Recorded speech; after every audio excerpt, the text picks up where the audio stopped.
Hello, I'm AppyX Toycat, and you don't need to find a crab to build like this. The crab claw's potential may have made many realize that building is limited and they like more block reach, but you can actually already find that in the existing game, as well as placing blocks directly in front of you, as well as placing blocks directly under the one you're placing, and all sorts of other weird techniques such as perfectly straight lines being smoothed out by Minecraft itself that you might not have known about that I'm going to be diving into today. Here are some weird block building techniques that I'm going to be using to make myself a crab, because you might not need it, but for sentimental reasons, I definitely do. No go back in time required. Instead, all you need to know is exactly how some of the weirder block placing mechanics work. And let's start with an admission that I've been collecting far too much gravel on my mining trips, and the reason why is that I've been theorizing for a while that I might have some need for a lot of concrete, and I guess now I literally have to use all of that concrete or it would be wasted gravel. So I'm going to take the sand, gravel, and the dye, and I'm going to build a crab right over here without needing any crab or crab claw or crab items that you might get from voting better in a mob vote. And so let's show you exactly what I mean by that, because obviously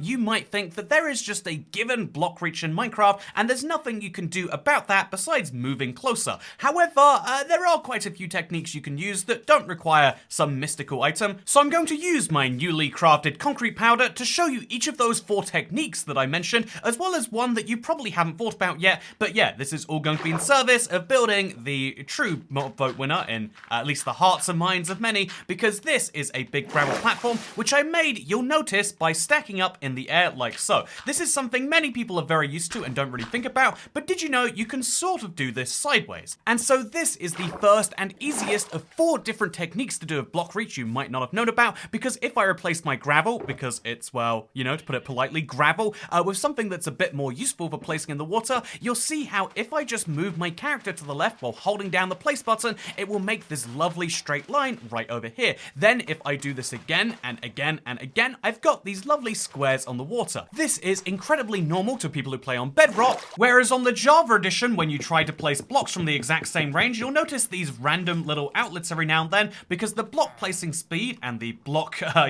movement speed is actually not perfectly aligned.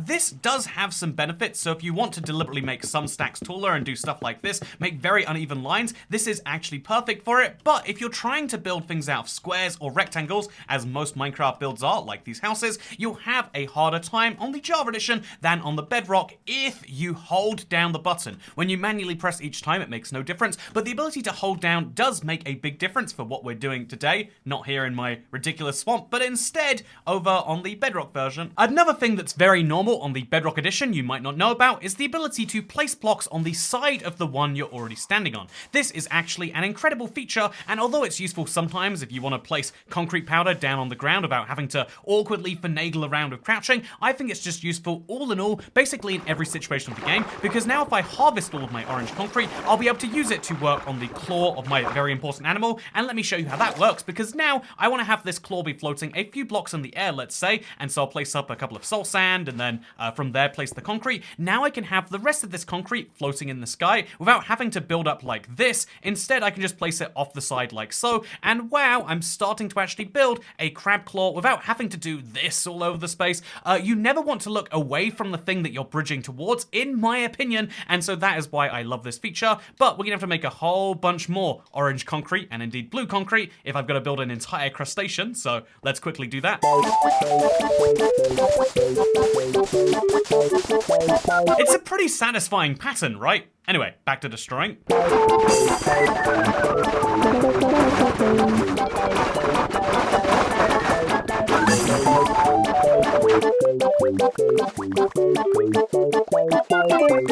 It probably is worth saying that for a lot of people, the best way to place blocks is still going to just be by getting down from the thing and then placing from there, but there are always situations where you'll want to be on top of the thing, and indeed, where doing something like this is just a bit more awkward than you ever want to do, and for those situations, that's where I feel like Bedrock really shines. Anyway, yeah, this is going to be the main crab body, and this is going to be the crab claw, in case that is confusing to look at, and I can totally understand why it would be. And in case that's understandably confusing, let me make a little box off where the claw is is going to be using my lovely Bedrock placement to show, ooh, yeah, isn't this wonderful? It's basically just a cube which sticks out in front of the crab. He has one claw actively standing in the sky and one claw which sits over here, at least on the Minecraft live server version of him. And so, yeah, one of the things you have to do in Minecraft right now to make these cubes is to kind of get down and place blocks below where you're standing. One of the things even Bedrock can't overcome is being able to place blocks below the one you're standing on, right? There's no way for me to place a block below this without actively jumping down or using scaffolding or something like that, you might assume, but let me show you something fun as we work on the main crab body. Because while most people will assume if I want to connect this bottom layer there to this top layer up here, as you can see, it is a big gap, that there is absolutely nothing I can do. It is very hard to place blocks down below where you're standing, especially when it's 5 or more blocks, but there actually is something that you can do, and it comes in the form of a secret, your friend, the water bucket. This is especially useful in your end. I've used it, especially when it comes to placing blocks over the void in there, where there's nothing you can place it from just to stack up on. If you need to place blocks below the one you're standing on, water is your best friend, because you can kind of use it as a ladder that appears from nowhere, place all of the blocks that you want to, just like so, connect up this wonderful little square,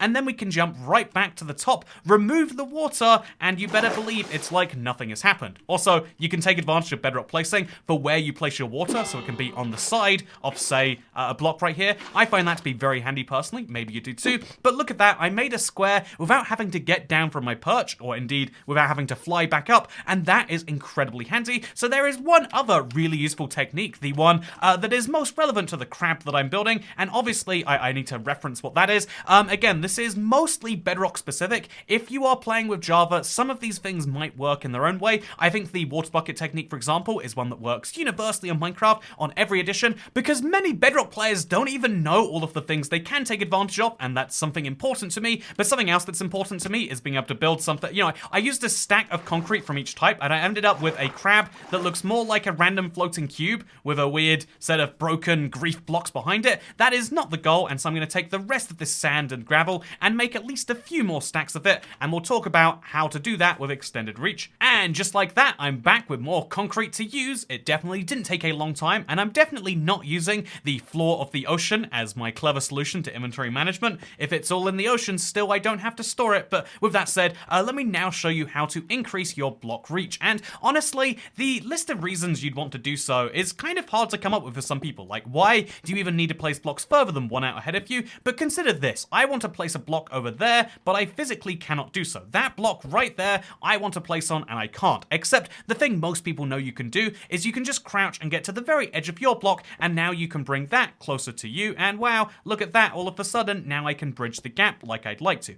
However, this isn't solving the problem necessarily, because most people say they don't have enough block reach when they're crouched in at the edge of the block already. And although it's really cool that, again, going to the very, very edge of a block, and then sometimes jumping to get that extra little bit of jump, will do a lot for some people, it's not going to be enough for everyone, and for those people, I have a sneaky technique that maybe you've never considered, because let's you know, kind of test our block reach by showing a big pillar of blocks over here, and then placing an orange concrete down right over here. As you can see, there is no way, no matter what you do, that you can reach there. I do think it's handy sometimes to place yourself on the edge of another block. Pro tip, by the way, I'm literally standing above a block that I'm not standing on just because one tiny pixel of my skin is technically over there, and even then you can kind of do some fun stuff where even that isn't there. Like, how is this technically standing on a block? It doesn't make any sense to me, but that's besides the point. This is technically standing on a block, but even by pushing yourself to the limit, you cannot reach what is over there, right? Except what if, hear me out here, you could use an input method with longer block reach. So Bedrock has a slightly longer reach than the Java edition by default, but if you find yourself in this situation and you happen to be playing on a laptop which has touchscreen support, such as mine, which also works as a tablet,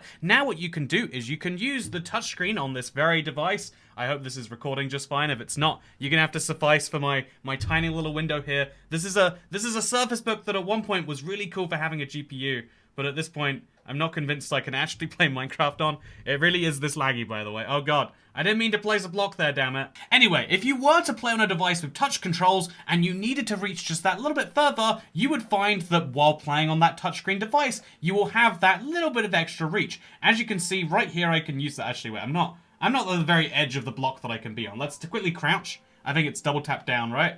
Is it double tap down?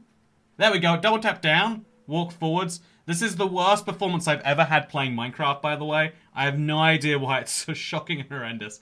But here you can see I'm at the very edge of the block, and there I just did it! As you can see, I have a further reach because I use touchscreen controls. This is something you can do on any touch device. It doesn't have to be a PC. It's just most notable on PC because on PC you have controller and keyboard, which have a lower reach, and then touch, which has a further one. But if you were playing on a phone and you were using a controller, switch away from your controller and use the touchscreen itself, reach that little bit further, and basically this is something you can do on any touch-enabled platform, which sucks for console users, but I guess you have to buy Minecraft and log into it on your phone if you want that further reach. In my opinion, that's a little ridiculous. I think in the same way that, you can place blocks in front of you, whether you're playing on mobile or not, you should be able to do that on any device. But yeah, I really did have to load up Minecraft on my laptop, switch the entire platform over there, record for so long at 2 FPS, and do so many things that didn't work because my mouse seemed to not work, solely so I could show you the difference on the exact same platform between using a keyboard and mouse or controller, like I've been using, or using the touch controls, and it's weird, right? But yeah, the rest of this video is also going to be too much commitment to the crab because it's an idea I really like. I like him so much, in fact, that we're going to build him right now. Now, I'll admit as freely as the next person that as great and handy as that was, in reality, most people, when they want to place blocks further away, will just place one closer to where they're going and get it done like that. But I think it is a really important part of a discussion to be had about, I guess you could argue, like, somewhat pointless knowledge. It seems as though lots of things in the world just aren't worth knowing about. Have you ever seen the meme that's like, oh yeah, you study international relations, how are they? And then the person's like, what do you mean? That's a all-encompassing question. You can't just ask something like that. But I think almost every, discussion that seems as though it's about pointless things actually has some real value to be had. And to go a little bit philosophical here with you in the Let's Play, I think one of the biggest reasons for knowledge that people consider to be worthless or pointless or not worth going through is that ultimately, almost every little tidbit of knowledge is something that will help you at some point in time.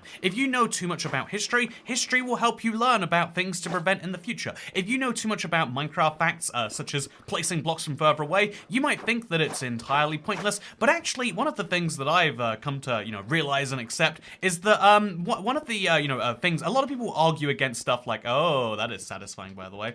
A lot of people will argue against stuff saying like, oh, we don't need further block reach, and in fact, it would break Minecraft if we had it, but actually, there's a whole subsection of players, and in fact, anyone who plays Bedrock can just have those further block reaches. A whole subsection of players can access it already, and it doesn't harm the game whatsoever. I think one of the most interesting reasons behind fun facts like this is they help you realize, one of the most important things is that, yeah, actually, a lot of the things we think are undoable and unthinkable already exist. In the real world, a similar example of this is that a lot of people will say that you physically can't do something because, wow, yeah, it would be impossible. It would break the entire world or the economy or whatever people like to claim when they're opposed to stuff. But actually, all sorts of other countries probably do the exact same thing you think is impossible. And that's one of the reasons why I think in the real world that travel is so important. Like seeing different parts of the world and seeing that everywhere and every place people seem to function despite how dysfunctional their ideas may be compared to what you think. Norms and, ideas basically exist because we're used to something and we assume it's the only way, but it never actually is. I think a lot of people will make an extreme effort to shame people, for,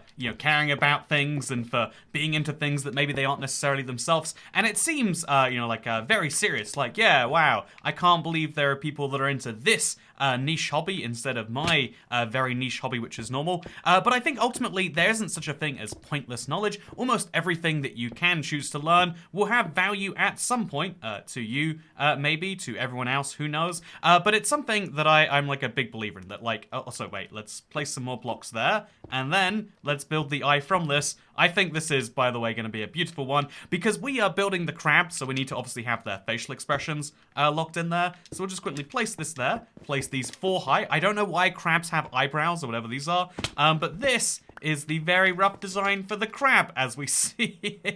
Oh, something's a little goofy there. Is that what crab eyes are meant to look like, internet?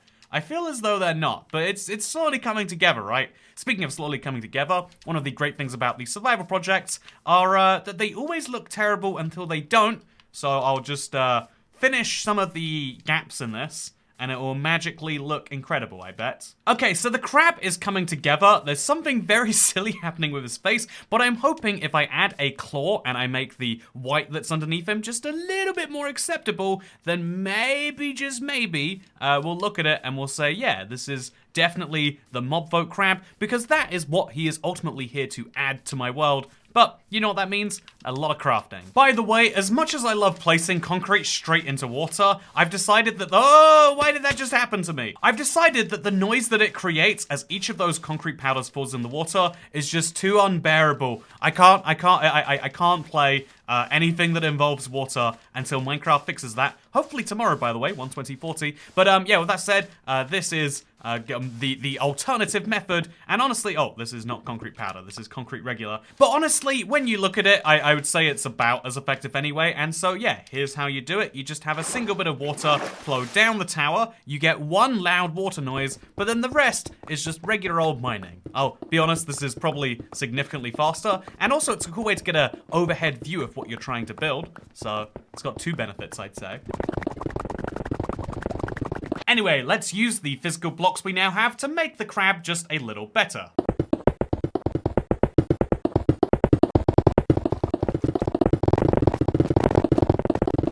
Okay, so the claw is massive, but funnily enough, it's meant to be even bigger. On the Minecraft live server, it was even bigger. But I feel like a claw any bigger than that, and we're getting ridiculous. We just had to add a little bit of depth to it, and then I also think we need to fill in these sides, which is why I'm gonna need to make even more blue concrete, and then I think the legs need some work. I don't know what the work is, but something is wrong with the legs as they currently exist, and so my plan is to fix them up a little bit, and so now let's do that.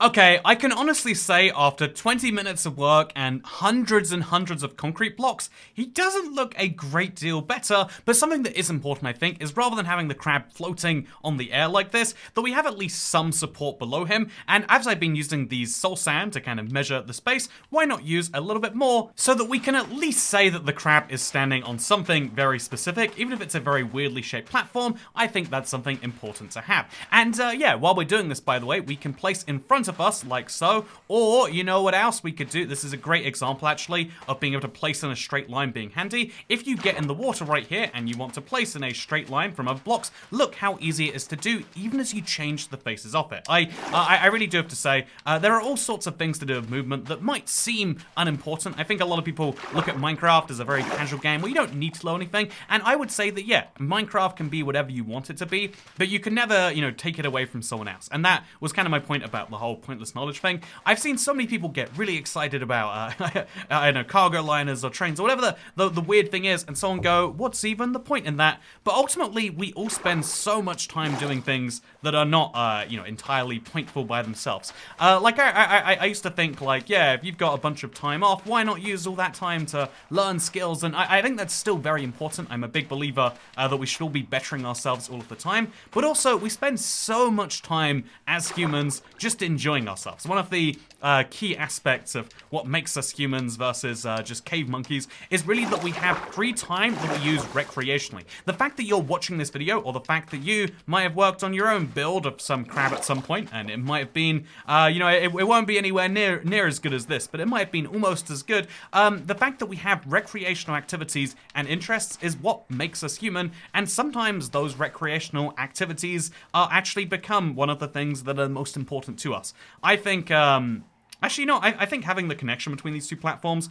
probably kind of ruins things, so let's destroy that nice and easy. And then let's make sure that these are about the same size, just because I think it adds something really weird to this mangrove swamp vibe if there's a bunch of soul sand here. There's no soul sand in the mangrove swamp, but maybe there should be, is all I'm saying. And so yeah, I think, if you're really into something and someone's ever like tried to shame you and say, haha, that's kind of silly and pointless, just remember they do things literally all day, every day that are silly and pointless, but society kind of deems certain pointless things as acceptable and certain other things as not. But ultimately, unless you're spending every minute of your day bettering yourself or other people in some way, odds are that you do something silly and pointless. And it's just a fun reminder that we can all do silly and pointless things, such as the nature of life. Anyway, now we can remove this big stack, we can place our soul sand back, and I think we can say, this is my crab, and what he represents to this world is kind of that, you know, like that losing idea. I think the crab has to be the most popular second choice vote I think we've had in a very long time. I mean, you know, we're talking about over 1 million people who voted for a mob that isn't in the game there. And although some people will say that, like, well, actually this is a terrible example of how something lazy, something, we really need to have him, I think the crab, in whatever form he brings, reminds us that there are all sorts of ideas that aren't very, very mainstream, but are still very popular and still worth considering. And yeah, this is my application to you, Mojang. Please give us the crab with its extended reach. Anyway, thank you very much for watching this episode of the Update Adventures. I hope you did all enjoy it. And yeah, I'm looking forward to the next one, because I've had a big project I've wanted to do forever. And the mob vote to me is just an inspiration for all these. And so yeah, if you can guess what it is just based on those words, let me know. But either way, I hope you all enjoyed, because I'll see you next time. Goodbye. Oh, that was a mess. Oh, it's 100% frame skipped. What does that even mean?